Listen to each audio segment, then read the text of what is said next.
Hello everyone, admission crash কোর্সে সবাইকে স্বাগতম। আজকে আমরা ইনভার্স ট্রিকোনোমিতির উপর যে এক্সামটা হয়েছে তার সলভ ক্লাসটা দেখব। তো সলভ ক্লাস দেখার আগে বলবো, তুমি যদি এক্সামটা না দিয়ে থাকো আগে এক্সামটা দিবা ঠান্ডা মাথায়, তারপর সলভ ক্লাসটা দেখবা, কেমন? ওকে, তাহলে শুরু করি। 1 নম্বর কোয়েশ্চেন দেখো কি বলছে, কোন সম্পর্কটি সত্য নয়।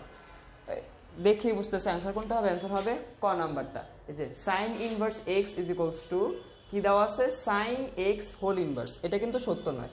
এটা আলটিমেটলি কি মিন করে, ইনভার্স ট্রিকোনোমিতে আমাদের মিন করে একটা কোণ থেটা, আর এটা আমাদের কি দেয়, এটা হচ্ছে যদি এই হোল ইনভার্সকে আমরা ভাঙাই, হোল ইনভার্সকে ভাঙালে আমরা কি লিখতে পারি, 1/sin x। এটা কি কোণ নির্দেশ করে, এটা তো একটা মান নির্দেশ করে, তার মানে এই সম্পর্কটা সত্য নয়। আচ্ছা, এর পরের প্রবলেমে চলে যাই। 2 নম্বর প্রবলেম দেখো, 2 নম্বর প্রবলেমটা কি বলছে, sec square cot inverse 3 plus cosec square tan inverse 2। ওকে, এটা বলা আছে। আচ্ছা দেখো, ভিতরে কি দেওয়া আছে, cot ইনভার্স। এখন তুমি যদি এই cot ইনভার্সকে sec ইনভার্সে নাও, তাহলে কি হবে, এই sec আর sec ইনভার্স কাটাকাটি চলে যাবে। ওকে, তাহলে আমরা ওই কাজটা করবো। আমরা এটার জন্য একটা সমকোণী ত্রিভুজ আঁকি, এই যে এখানে একটা সমকোণী ত্রিভুজ আঁকলাম পিচ্ছি। তাহলে কট আমরা কি জানি, কট হচ্ছে ভূমি বাই লম্ব। তাহলে ভূমিটা কত, ভূমিটা হচ্ছে 3, লম্বটা হচ্ছে কত 1। তাহলে আমাদের অতিভুজটা কত হবে, √10। তাহলে আমরা যদি আলটিমেটলি এটাকে যদি সেকে নেই, তাহলে আমাদের সেক কি হবে, সেক হবে অতিভুজ বাই ভূমি। তাহলে সেকটা হবে আলটিমেটলি দেখো অতিভুজ বাই ভূমি, এটা হবে, তার উপর হোল স্কোয়ার হবে। আমি আর কিছু লিখলাম না। কেন লিখলাম না, আলটিমেটলি দেখো, কারণ সেক আর সেক ইনভার্স কাটাকাটি চলে যাবে। ওকে, হোল স্কোয়ার আর ভিতরেরটা যেটা থাকবে সেটা লিখছি। ওকে, আচ্ছা এরপরে প্লাস। এখন এটার জন্য আবার একটা সমকোণী ত্রিভুজ আঁকবো। দেখো এখানে একটা যদি সমকোণী ত্রিভুজ আঁকি, তাহলে ট্যান কি, ট্যান হচ্ছে আমাদের লম্ব বাই ভূমি। তাহলে আমাদের অতিভুজটা কত আসবে, অতিভুজটা আসবে কত, √5। তাহলে আমরা যদি এটাকে কোসেকে লিখি, তাহলে কোসেক ইনভার্স কত লিখতে পারবো, কোসেক হচ্ছে আমাদের কত, অতিভুজ বাই লম্ব। তার মানে কত হবে, এটাকে হবে 2/√5 তার উপর হোল স্কোয়ার। আগের মতো সেম, কোসেক ইনভার্স আর কোসেকটা কাটাকাটি চলে যাবে, হোল স্কোয়ার, এই যে হোল স্কোয়ারটা, আর ভিতরে যে ভ্যালুটা থাকবে। ওকে, আচ্ছা তাহলে সরি উল্টা লিখছি, এটা কত হবে, √5/2 হোল স্কোয়ার হবে। ওকে, আচ্ছা তাহলে দেখো আমরা যদি স্কোয়ারটা করি, তাহলে এটা হবে 10/9 প্লাস 5/4। লসাগু করো, লসাগু করলে কত হবে, 4 নং 36, এটা কত হয় 40 প্লাস 5 নং 45, আলটিমেটলি কত হয় 85/36। কিন্তু অপশনে দেখো আমাদের সমস্ত আকারে দেওয়া আছে। তো সমস্যা কি, দেখো তো সমস্তর মধ্যে নিচে 36 কোনটাতে আছে, সেটাই হবে অ্যান্সার। এই যে অ্যান্সার হবে ক নাম্বারটা, নিচে 36 একটাতে আছে, আর কোনো জায়গায় নেই। ওকে, আচ্ছা তাহলে আমরা পরের প্রবলেমটাতে চলে যাই। 3 নম্বর প্রবলেম দেখো, 3 নম্বর প্রবলেমটা কি বলছে, যে সাইন, আচ্ছা আমি লিখি, সাইন তারপর দেওয়া আছে 2 into sine inverse x plus cos inverse x is equals to a হলে এ এর মান কত। আচ্ছা ভিতরে দেখো একটা সুন্দর একটা জিনিস আছে, sine inverse x plus cos inverse x, এটার ভ্যালু কত বলো তো, sine inverse x plus cos inverse x হচ্ছে π/2, মনে আছে ফর্মুলা। তাহলে sine inverse x plus cos inverse x equals to π/2, direct formula যদি আমরা বসাই, তাহলে আমরা কি পাচ্ছি, সাইন 2 ইন্টু π/2। তাহলে দেখো 2 কাটা এ, তাহলে থাকতেছে কি সাইন পাই, সাইন 180, ভ্যালু কত 0, তার মানে এর ভ্যালু হচ্ছে 0। আমাদের অ্যান্সার কোনটা হবে, অ্যান্সার হবে ক নাম্বারটা। ওকে, আচ্ছা তাহলে এর পরের প্রবলেম 4 নাম্বারটা দেখো কি বলছে, 4 নাম্বারটা সেক স্কোয়ার, যে আবার ওই রকম কার মতো, এই যে 2 নাম্বারটার মতোই। তাহলে লিখি আমরা sec square tan inverse 2 plus sine cot inverse 10 tan cos inverse x। আচ্ছা এটার মান কত সেটা বের করতে বলছে। তো এটা তো তোমরা ক্যালকুলেট করতেই পারবা, ঠিক আছে, এটাও তোমরা করতে পারবা, সমকোণী ত্রিভুজ নিয়ে করতে পারবা, কিন্তু এটার একটা শর্টকাট আছে। শর্টকাটটা কি, শর্টকাটটা হচ্ছে আমাদের যদি 4টা ত্রিকোণমিতিক থাকে, মনে করো কি কি থাকবে, সাইন কস টেন কট 4টা থাকতে হবে। কথা হচ্ছে সাইন কস টেন কট 4টা থাকবে, তার মধ্যে 2টা থাকবে ইনভার্স। তাহলে দেখি তো এখানে সাইন কস টেন কট আছে, হ্যাঁ আছে, সাইন এই যে কস টেন কট আছে, তার মধ্যে 2টা ইনভার্স আছে। ওকে, এটা হচ্ছে প্রথম শর্ত, শর্টকাটটা বলতেছি একটু পরে।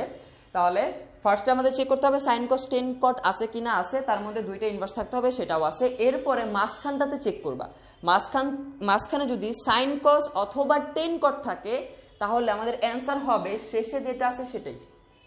ওকে, তুমি যদি সমকোণী ত্রিভুজ দিয়েও করো সময় লাগবে একটু বেশি, কিন্তু সলভ করলে আলটিমেটলি ওই শেষের যেটা আছে সেটাই তুমি অ্যান্সার পাবা। তাহলে আমি কি বললাম, সাইন কস টেন কট আছে, দুইটা ত্রিকোণমিতি মানে দুইটা ইনভার্স আছে, ঠিক আছে। তো মাঝখানে কি থাকতে হবে, সাইন কস অথবা টেন কট। তাহলে দেখো তো এখানে মাঝখানে কি আছে, যে টেন কট মাঝখানে আছে, তার মানে এই পুরোটাকে সলভ করলে তুমি রেজাল্ট কি পাবা জানো, এই পুরোটাকে সলভ করলে রেজাল্ট পাবা এক্স। শর্টকাট ভাবে করলাম, তুমি এই যেভাবে যদি সমকোণী ত্রিভুজ নিয়েও করো তাও হবে। ওকে, তাহলে আমরা এক্স পেলাম, ঠিক আছে। আর এটাকে যদি আমরা সমকোণী ত্রিভুজ দিয়ে সলভ করি তাহলে এটা আমরা কি সমকোণী ত্রিভুজ দিয়ে করা দরকার নেই, এটাকে আমরা সূত্রই দিতে পারি। দেখো সূত্র যদি দেই তাহলে কি হবে, 1 plus tan square tan inverse 2 plus এটা হচ্ছে আমাদের এক্স। ওকে, আচ্ছা, তাহলে আলটিমেটলি দেখো tan ইনভার্স কাটাকাটি চলে যাবে, তাহলে থাকবে কি 1 প্লাস 2 স্কয়ার প্লাস এক্স, তাহলে 2 স্কয়ার হচ্ছে 4, 1 প্লাস 4 মানে 5, এক্স প্লাস 5, এক্স প্লাস 5। তো আমাদের অ্যান্সার কোনটা, অ্যান্সার হচ্ছে এই যে খ নাম্বারটা, এক্স প্লাস 5। ওকে, আচ্ছা, তাহলে আমরা পরের প্রবলেমটায় চলে যাই। 5 নাম্বার প্রবলেম। 5 নাম্বার প্রবলেমটা কি বলছে, যে x equals to sine cos inverse y, এটা বলা আছে। এত হয় তবে কোনটি সঠিক। আচ্ছা, তাহলে দেখো তো সাইনটাকে যদি আমি এই পাশে নিয়ে যাই তাহলে আমি এটাকে কি লিখতে পারি, এটাকে লিখতে পারি না sine inverse x is equals to cos inverse y, লিখতে পারি, অবশ্যই লিখতে পারি। তারপরে দেখো আমি এটাকে লিখলাম sign inverse x equals two, এই কজ ইনভার্সকে আমি সাইন ইনভার্সে নিব, সমকোণ ত্রিভুজ একে তুমি নিতে পারো, তাহলে আমি ডিরেক্ট লিখি সমকোণ ত্রিভুজ একে তুমি চেক করতে পারো, এটা হবে নিলে হবে √1 মাইনাস ওয়াই স্কোয়ার। যদি এই কজ ইনভার্স ওয়াইকে তুমি যদি সাইন ইনভার্সে নাও তাহলে এটা হবে। তাহলে দেখো সাইন ইনভার্স এখন বাদ দিতে পারি, তাহলে থাকতেছে কি x is equals to √1 minus y square, যদি স্কোয়ার করে দাও তাহলে কি হবে, x square is equals to 1 minus y square. তাহলে দেখো তো এটা আছে কিনা, হ্যাঁ এই যে খ নাম্বার, তাহলে এটা হচ্ছে আমাদের সঠিক। ওকে, আচ্ছা ঠিক আছে, তাহলে আমরা পরের প্রবলেমটায় চলে যাই। 6 নাম্বার প্রবলেম। 6 নাম্বার প্রবলেমে দেখো কি দেওয়া আছে, আলটিমেটলি একটা বিশাল একটা জিনিস দেওয়া আছে। তো আমরা লিখি কি sine inverse twice a divided by 1 plus a square minus cos inverse 1 minus b square divide by 1 plus b square is equals to twice tan inverse x, tan inverse x, এটা দেওয়া আছে। ওকে, আচ্ছা, তো আমাদের একটা বস ফর্মুলা ছিল, মনে আছে, আমি একটু লিখি ফর্মুলাটা। তো এখানে লিখি যে বস ফর্মুলা, পরে আমি মুছে দিব। বস ফর্মুলাটা কি, বস ফর্মুলাটা হচ্ছে 2 tan inverse x is equals to tan inverse 2x 1 minus x square is equals to sine inverse 2x 1 plus x square is equals to cos inverse 1 minus x square divided by 1 plus x square. যখন তোমরা calculus করছো, differentiation করছো, তখন কিন্তু এই ফর্মুলাগুলো apply করছিলাম, মনে আছে? এগুলো হচ্ছে বস ফর্মুলা, এটা হচ্ছে ইনভার্স ত্রিকোণমিতির বস ফর্মুলা। ওকে, তাহলে দেখো আমাদের ফর্মেটটা যদি এরকম থাকে তাহলে আমরা লিখতে পারবো 2 tan ইনভার্স এক্স, ফর্মেটটা এরকম থাকলে 2 tan ইনভার্স এক্স, ফর্মেটটা এরকম থাকলে 2 tan ইনভার্স এক্স। তাহলে একটু খেয়াল করো তো, এই যে দেখো তো এটার চেহারাটা কি এটার সাথে মিলে যায় না? জাস্ট এক্স এর জায়গায় দেখো এ দিয়ে দিছে এখানে, আবার দেখো এটার চেহারা এই যে এটার সাথে মিলে যায়, জাস্ট এক্স এর জায়গায় বি দিয়ে দিছে। তাহলে আমরা যদি এখানে এই বস ফর্মুলাটা অ্যাপ্লাই করি তাহলে এটাকে কি লেখা যাবে, আমি ফর্মুলাটা মুছে দেই। তাহলে দেখো তো কি লেখা যাবে, চেহারা সেম, জাস্ট এক্স এর জায়গায় এ। তাহলে আমরা এটাকে লিখতে পারবো 2 tan ইনভার্স এ মাইনাস এটাকে লিখতে পারবো 2 tan inverse B is equals to 2 tan inverse x. এখন 2 দিয়ে ভাগ করে দাও, তাহলে 2 দিয়ে ভাগ করলে কি পাবা, tan inverse A minus tan inverse b is equals to tan inverse x। তারপর কি করবা, আবার tan inverse দিয়ে ভাগ করবা, তাহলে কি চলে আসবে, a minus b is equals to x। তারপর তোমরা কি করবা, অপশনে যে দেখো এই যে x এর ভ্যালু a minus b দেওয়া আছে, এটা দাগাবা, ঠিক আছে? এই যে এটাই হচ্ছে ফাঁদ। ওকে, তো তোমরা পরীক্ষার হলে আলটিমেটলি এটাই করবে, কিন্তু না, এটা কিভাবে করা যাবে না। দেখো tan inverse x minus tan inverse y, তো এটাকে ফর্মুলা দিতে হবে। ফর্মুলা দিলে কি হবে, tan inverse x minus y divided by 1 plus xy। tan inverse a minus tan inverse b কি হবে tan inverse a minus b divided by 1 plus a into b is equals to tan inverse x এখন তুমি tan inverse টাকে দুই পাশ থেকে বাদ দিতে পারবা ওকে দুইটাকে দেখো একই ছাদের তলায় নিয়ে আসছি তারপরে আমরা বাদ দিতে পারবো এটা তো প্রথমে একই ছাদের তলায় ছিল না ভিন্ন ভিন্ন ছাদের তলায় ছিল দুইজনকে একই ছাদের তলায় নিয়ে আসছি তারপর এখন আমরা বাকি সামনের দুই জিনিসটাকে সরায় দিব তাহলে আমাদের x এর ভ্যালু কি আসতেছে a minus b divided by 1 plus ab তাহলে আমাদের অ্যানসার কোনটা হবে অ্যানসার হবে 4 নাম্বারটা ওকে আচ্ছা ঠিক আছে তাহলে এরপরে 7 নম্বর প্রবলেমটা দেখো কি বলছে sin inverse x এর মান হবে আচ্ছা খুব কঠিন একটা প্রশ্ন তাই না আচ্ছা এগুলো কিন্তু বিভিন্ন ভার্সিটিতে ভর্তি পরীক্ষাতে আসা প্রশ্ন কিন্তু এগুলা ঠিক আছে আচ্ছা তাহলে 7 নাম্বার দেখো কি বলছে যে sin inverse x তাহলে আমরা এক কাজ করি সমকোণী ত্রিভুজ কি একটা সমকোণী ত্রিভুজ নিলাম তাহলে sin আমরা কি জানি লম্ব বাই অতিভুজ তাহলে আমাদের ভূমিটা কত আসবে √1 - x²।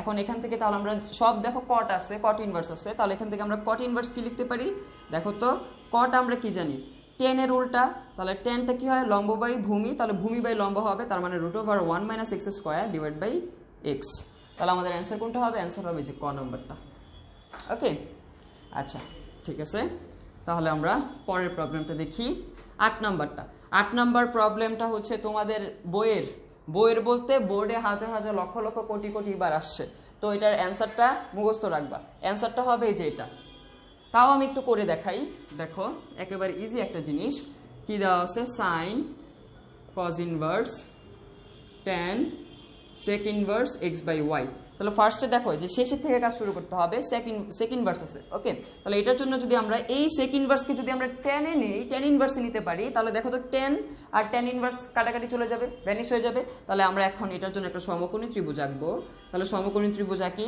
তাহলে sec হচ্ছে আমাদের অতিভুজ বাই ভূমি তাহলে আমাদের লম্বটা কি আসবে √x² - y² তাহলে আমরা যদি এটাকে tan ইনভার্সে নেই তাহলে আলটিমেটলি দেখো তো কি হবে tan ইনভার্সে নিলে হবে √x² - y² divide by y ওকে তাহলে এই যে দেখো sec ইনভার্সের জায়গায় তুমি যদি এটা লেখো আলটিমেটলি tan আর tan ইনভার্স কাটাকাটি চলে যাবে ভ্যানিশ হয়ে যাবে তাহলে থাকবে কি এই যে শুধু থাকবে এটা কার সাথে চলে আসবে cos ইনভার্সের সাথে চলে আসবে তার মানে হয়ে যাবে sin cos ইনভার্স এটা চলে আসবে ওকে tan আর tan ইনভার্স মানে ভ্যানিশ হয়ে যাবে √x² - y² divided by y ওকে আচ্ছা ঠিক আছে তারপরে দেখো এই যে এখানে আছে cos ইনভার্স এটাকে যদি আমরা sin ইনভার্সে নিতে পারি তাহলে sin ইনভার্স ভ্যানিশ হয়ে যাবে ওকে তাহলে এটার জন্য আমরা আবার একটা সমকোণী ত্রিভুজ আঁকি সমকোণী ত্রিভুজ আঁকলাম তাহলে cos মানে হচ্ছে আমাদের ভূমি বাই অতিভুজটা কত x² - y² তাহলে লম্বটা কি আসবে বলো তো লম্বটা আসবে অতিভুজ স্কয়ার মাইনাস ভূমি স্কয়ার তাহলে অতিভুজকে স্কয়ার করলে কি আসতেছে আচ্ছা একটা জিনিস তো আমি উল্টা লিখছি এখানে তো উল্টা লিখছি আমাদের cos তো হচ্ছে ভূমি বাই অতিভুজ তাহলে ভূমিটা হচ্ছে √x² - y² অতিভুজটা হচ্ছে y আচ্ছা ঠিক আছে তাহলে এখন যদি আমরা লম্বটা বের করি লম্বটা কি অতিভুজ স্কয়ার অতিভুজ স্কয়ার মাইনাস ভূমি স্কয়ার অতিভুজ স্কয়ার মাইনাস ভূমি স্কয়ার এটা হবে আমাদের লম্ব ওকে তাহলে দেখো তো এটাকে ক্যালকুলেশন করলে কি আসতেছে √y² minus x² plus y² এটা হবে তাহলে আলটিমেটলি কত হয় √2y² মাইনাস x² তাহলে আমরা লম্বটা কত পাচ্ছি √2y² মাইনাস x² তাহলে এটাকে যদি আমরা sin ইনভার্সে নিই তাহলে আলটিমেটলি কি হবে দেখো তো sin ইনভার্সে নিলে তাহলে আমাদের কি হবে sin ইনভার্সে নিয়ে আমরা লম্ব বাই অতিভুজ তাহলে লম্ব হচ্ছে √2y² মাইনাস x² আর অতিভুজটা কত অতিভুজটা হচ্ছে y ছোট করে লিখলাম ওকে তাহলে আলটিমেটলি দেখো sin ইনভার্সে নিলে sin ইনভার্স আর sin ভ্যানিশ হয়ে যাবে থাকবে কি থাকবে শুধু এটা √2y² minus x² divide by y ওই যে প্রথমেই দেখাইছিলাম ওকে আচ্ছা ঠিক আছে তো আলটিমেটলি যেগুলো বেশি বেশি বোর্ডে আসছে সেগুলো চেষ্টা করবা যে অ্যান্সারগুলো মনে রাখার জন্য তাহলে তোমার এই টাইমটুকু আর লাগবে না টাইমটুকু সেভ হয়ে যাবে তুমি অন্য কোনো জায়গায় এটা অ্যাপ্লাই করতে পারবা ওকে আগায় থাকতে পারবা বাকিদের থেকে ঠিক আছে আচ্ছা ওকে তারপরে 9 নম্বর প্রবলেমটা দেখি কি বলছে যে 9 নম্বর প্রবলেমটা দেওয়া আছে যে cos ইনভার্স কত √144 divided by 169 is equals to theta এটা দেওয়া আছে। আচ্ছা দেখো তো এই কজ ইনভার্সকে যদি আমি ওই পাশে নিই তাহলে কি হবে, কজ হয়ে যাবে। তাহলে আলটিমেটলি তখন আমরা কি বলতে পারি যে এটাকে রুট করলে কত হবে, 12/13 is equals to cos theta. Ultimately আমাদের এটা দেওয়া আছে যে 12/13 is equals to cos theta, আমাদের বের করতে বলছে টেন স্কয়ার থেটার ভ্যালু। তাহলে আমরা আবার সমকোণী ত্রিভুজ কি, তাহলে কস কি, কস হচ্ছে আমাদের ভূমি বাই অতিভুজ, ভূমি বাই অতিভুজ হচ্ছে আমাদের কস। তাহলে আমাদের লম্বটা কত আসবে, পিথাগোরাস অ্যাপ্লাই করলে লম্বটা আসবে 5। ওকে, তাহলে এখান থেকে আমরা ট্যান থেটা কি লিখতে পারি, ট্যান থেটা হচ্ছে আমাদের লম্ব বাই ভূমি, তাহলে স্কোয়ার করো, স্কোয়ার করলে আমাদের ট্যান স্কোয়ার থেটাটা কি আসবে 25/144। তো অ্যান্সার কোনটা, অ্যান্সার হচ্ছে 3 নম্বরটা। ওকে আচ্ছা ঠিক আছে, তাহলে আমরা পরের প্রবলেমটা চলে যাই, 10 নম্বর প্রবলেম। 10 নম্বর প্রবলেমটা দেখো কি বলা আছে যে সাইন 2 সাইন ইনভার্স হাফ এর ভ্যালু কত। ওকে, তো এই জিনিসটা তোমরা যা কি করবা, এই যে 2টাকে বাইরে নিয়ে আসবা, বাইরে নিয়ে আসার পর সাইন আর সাইন ইনভার্স কাটবা। আলটিমেটলি তোমরা কি করবা, এই যে 2টাকে বাইরে নিয়ে আসলে সাইন সাইন ইনভার্স কাটা 2 × হাফ ইজ ইকুয়ালস টু 1। তোমরা যে 1 দাগা সবাই বাসায় চলে যাবো। ওকে, আলটিমেটলি এটা 1 হবে না। কেন হবে না, কারণ দেখো আলটিমেটলি এটা কি, এই পুরোটা কিন্তু একটা থেটা, পুরোটা হচ্ছে একটা কোণ। তো এটাকে তুমি যে আলটিমেটলি 2টাকে সাইনের বাইরে তুমি আনতে পারবে না। তাহলে কি করতে হবে, এই অঙ্কটা করার আগে আমাদের একটা জিনিস জানতে হবে, সেটা কি 2 সাইন ইনভার্স এক্স এটা কত সেটা আগে আমাদের জানতে হবে। ওকে, এটা কি হয় সেটা আগে আমাদের জানতে হবে, তারপর আমরা এই অঙ্কটা করব।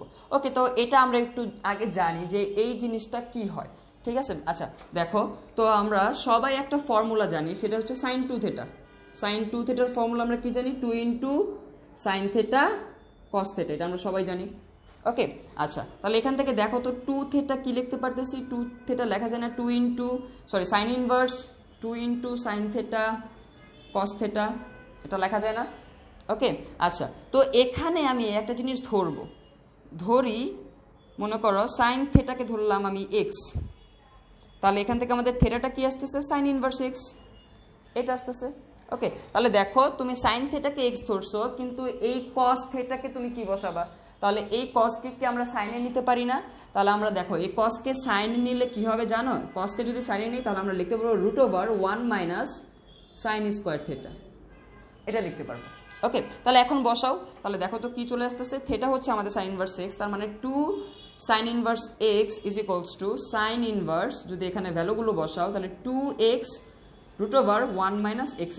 এই যে 2 সাইন ইনভার্স এক্স এর ফর্মুলা কি, সাইন ইনভার্স 2x √1 - x²। ঠিক আছে, তো ফার্স্টে আমরা ভিতরে এখন আগে এই ফর্মুলাটা অ্যাপ্লাই করব। এই ফর্মুলাটা অ্যাপ্লাই করলে দেখো তো কি হবে, যে সাইন ইনভার্সটা সামনে চলে আসবে, মানে আলটিমেটলি 2 সাইন ইনভার্স এক্স এর মানে 2 এর কাজ কি, এই যে 2 এর কাজ এই যে ভিতরের ছাদের ভিতর চলে যাবে, একই ছাদের ভিতরে চলে যাবে। ওকে, তখন আমরা সাইন আর সাইন ইনভার্স ভ্যানিশ করতে পারবো। তাহলে আমরা ফার্স্টে কি করব, আমাদের এই এক্স এর ভ্যালু হচ্ছে হাফ, তাহলে 2 সাইন ইনভার্স এক্স, আগে আমরা এখন এই ফর্মুলাটা দিব। তাহলে দেখো তো যদি আমরা আগে এই ফর্মুলাটা অ্যাপ্লাই করি তাহলে কি হবে, কি হচ্ছে সাইন, আমাদের এখানে কি হচ্ছে সাইন ইনভার্স কত হবে 2x, তার মানে কত 2 × হাফ, তারপরে √1 - x² স্কোয়ার করলে হবে 1/4। আলটিমেটলি দেখো কি হবে, যে 2 কাটা গিয়ে 1 হয়ে যাবে, সাইন আর সাইন ইনভার্স ভ্যানিশ হয়ে যাবে। তাহলে আলটিমেটলি থাকতেছে কি √1 - 1/4। তুমি যদি এটাকে লসাগু করো পাবা √3/4 √3/2, রুট করলে হবে √3/2। তো আমাদের অ্যান্সার কোনটা, অ্যান্সার হচ্ছে যে 3 নম্বরটা √3/2। ওকে আচ্ছা ঠিক আছে, তাহলে আমরা পরের প্রবলেমটা দেখি, 11 নম্বরটা। 11 নম্বর প্রবলেমটা দেখো কি বলছে, যে সাইন ইনভার্স কজ এক্স এর মান কোনটি। আচ্ছা 11 নম্বরটা বলছে সাইন ইনভার্স কজ এক্স, এটার মান কোনটা সেটা বের করতে বলছে। আচ্ছা ভালোভাবে খেয়াল করো তো, আমি এই কজ এক্সকে লিখতে পারি না সাইন π/2 - x। দেখো তুমি যদি এটাকে কোয়াড্রেন্ট করো তাহলে এই যে কজ এক্স চলে আসে, কোনো সমস্যা তো নাই। আবার দেখো তো এই কজ এক্সকে আবার আমি লিখতে পারি না সাইন π/2 + x। দেখো এটাকেও কোয়াড্রেন্ট করলে আর এটা চলে আসে, cos x চলে আসে, তার মানে cos x কে আমরা দুই ভাবে লিখতে পারি। তো দুইটাকে যদি আমরা কম্বাইন করি আলটিমেটলি আমরা ফাইনালি cos x কি পাচ্ছি, cos x পাচ্ছি sin π/2 প্লাস মাইনাস x। ওকে, এটা আর এটা বলা থেকে এটা একবার বলে দেওয়া ভালো, ঠিক আছে। তো এখন আমরা কি করব, আলটিমেটলি cos x এর জায়গায় এটা বসাবো। তাহলে দেখো যদি বসাই তাহলে আমরা কি হবে sin ইনভার্স, তাহলে এটাকে আমরা লিখতে পারি sin π/2 প্লাস মাইনাস x। তাহলে দেখো sin আর sin ইনভার্স ভ্যানিশ হয়ে যাবে, থাকবে কি π/2 প্লাস মাইনাস x। ওকে, তাহলে এটা হচ্ছে আমাদের অ্যান্সার। দেখি তো অপশন আছে কিনা। এই যে এখানে শুধু প্লাস আছে, এখানে শুধু মাইনাস আছে, আর এটা তো মিলেই না, অ্যান্সার হবে নান। ওকে, তাহলে অ্যান্সার কিন্তু নান হবে, কারণ এই যে প্লাস মাইনাস দুইটাই হতে পারে, ঠিক আছে। আচ্ছা, তাহলে আমরা পরের প্রবলেমে চলে যাই। 12 নম্বর প্রবলেম। 12 নম্বর প্রবলেমটা দেখো কি বলা আছে, sin tan inverse x plus tan inverse 1/x এর মান কত। আচ্ছা দেখো, এই tan ইনভার্স 1/x কে কি লেখা যায়, এটাকে লিখতে পারি না আমি cot inverse x, tan inverse x plus এটাকে লিখলাম আমি cot ইনভার্স x। কোনো সমস্যা আছে? দেখো সমকোণী ত্রিভুজ তুমি যদি আঁকতে চাও তাহলে একে দেখো cot ইনভার্স x চলে যাবে। সমকোণী ত্রিভুজ আঁকার দরকার নেই, আলটিমেটলি আমাদের কি হয়, tan এর উল্টা হয় cot, জাস্ট উল্টাই দিছি। ওকে, আচ্ছা তাহলে tan inverse x plus cot inverse x এর ভ্যালু কত, π/2 ফর্মুলা। তাহলে sin এটা পুরোটা কত, এটা পুরোটা হচ্ছে π/2, তার মানে sin π/2, sin π/2 এর ভ্যালু কত 1। তাহলে আমাদের অ্যান্সার কোনটা, অ্যান্সার হচ্ছে যে 4 নম্বরটা 1। ওকে, আচ্ছা এরপরে 13 নম্বর প্রবলেম। 13 নম্বর প্রবলেমটা কি বলে দেওয়া আছে যে cot inverse x equals two 0 হলে tan inverse x equals two what. তো একটু আগে তো আমি একটা ফর্মুলা বললাম, সেটা কি যে tan inverse x plus cot inverse x equals to π/2। তো এখানে তুমি যদি cot ইনভার্স x কে 0 বসাও তাহলে কি চলে আসতেছে, tan inverse x equals to π/2। তো আমাদের অ্যান্সার কোনটা, অ্যান্সার হচ্ছে যে খ নাম্বারটা π/2। ওকে, আচ্ছা ঠিক আছে। এর পরের প্রবলেম আমরা চলে যাই 14 নম্বর প্রবলেম। কি বলে দেওয়া আছে, আচ্ছা একটা বড় জিনিস দেওয়া আছে, লিখে ফেলি, tan cos inverse x minus sin cot inverse half is equals two 0। এখান থেকে আমাদের x এর ভ্যালু বের করতে বলছে। তো আমরা ফার্স্টে কি করব, এই cos ইনভার্সকে আমরা tan ইনভার্সে নিয়ে আসবো, তাহলে tan ইনভার্স কাটা চলে যাবে। তাহলে ওইটাই করি, একটা সমকোণী ত্রিভুজ আঁকি। আচ্ছা এখানে আঁকি সমকোণী ত্রিভুজ। ওকে, তো এটা cos মানে আমরা কি জানি, cos হচ্ছে ভূমি বাই অতিভুজ। তো আমাদের লম্বটা কি আসবে √1 - x²। তাহলে এটাকে যদি আমরা tan ইনভার্সে নেই তাহলে কি লিখতে পারবো, লম্ব বাই ভূমি। আলটিমেটলি এখানে থাকবে কি জানো, আলটিমেটলি থাকবে √1 - x² / x। কারণ কি, ওই tan ইনভার্স কাটা চলে যাবে, এটা থাকবে মাইনাস। এখন আমরা আবার এই cot ইনভার্সকে আবার sin ইনভার্সে নিয়ে যাব, sin ইনভার্স ভ্যানিশ হয়ে যাবে। তাহলে দেখি এটার জন্য একটা সমকোণী ত্রিভুজ যদি আঁকি, তাহলে দেখো cot মানে কি, cot মানে হচ্ছে আমাদের ভূমি বাই লম্ব। ভূমিটা কত, ভূমিটা হচ্ছে 1, লম্বটা হচ্ছে 2। ওকে, তা আমাদের অতিভুজটা কত আসবে √5। তাহলে আমরা যদি সাইনে নেই তাহলে সাইনে নিলে কি হবে, লম্ব বাই অতিভুজ, তার মানে এটা থাকবে 2/√5। সাইন আর সাইন ইনভার্স ভ্যানিশ হয়ে যাবে। ওকে, তো ইকুয়ালস টু 0। তো এটাকে যদি আমরা সলভ করি, √1 - x² / x ইকুয়ালস টু 2/√5। যদি স্কোয়ার করো, স্কোয়ার করলে কি হবে, 1 - x² / x² equals to 4/5। Cross multiply করো, 5 - 5x² is equals two 4x²। তাহলে 5 ইজ ইকুয়ালস টু 9x²। তো এখান থেকে আমরা x² ইজ ইকুয়ালস টু কি লিখতে পারতেছি, 5/9। যদি রুট করে দাও তাহলে x এর ভ্যালু দেখো কি চলে আসবে, √5/3। আলটিমেটলি প্লাস মাইনাস √5/3 আসবে। কিন্তু দেখি তো একটা সমাধান হলেই তো হয় আমাদের। দেখি কি আছে, অপশনটা কোথায়, যে √5/2, √5/3, √5, √5/4। অ্যান্সার হবে √5/3। ওকে, আচ্ছা ঠিক আছে। তো এরপরে 15 নম্বর প্রবলেম দেখো। 15 নম্বর প্রবলেমটা সলভ অলরেডি করায় ফেলছি। 15 নম্বর প্রবলেমটা কি বলছে, 15 নম্বরটা বলছে2 sin inverse x is equals two what, এটা বলছে। আচ্ছা হোয়াটটা মুছে দিলাম। তো 2 sin ইনভার্স x একটু আগে তো আমরা প্রমাণ করলাম, সেটা কি 2x √1 - x²।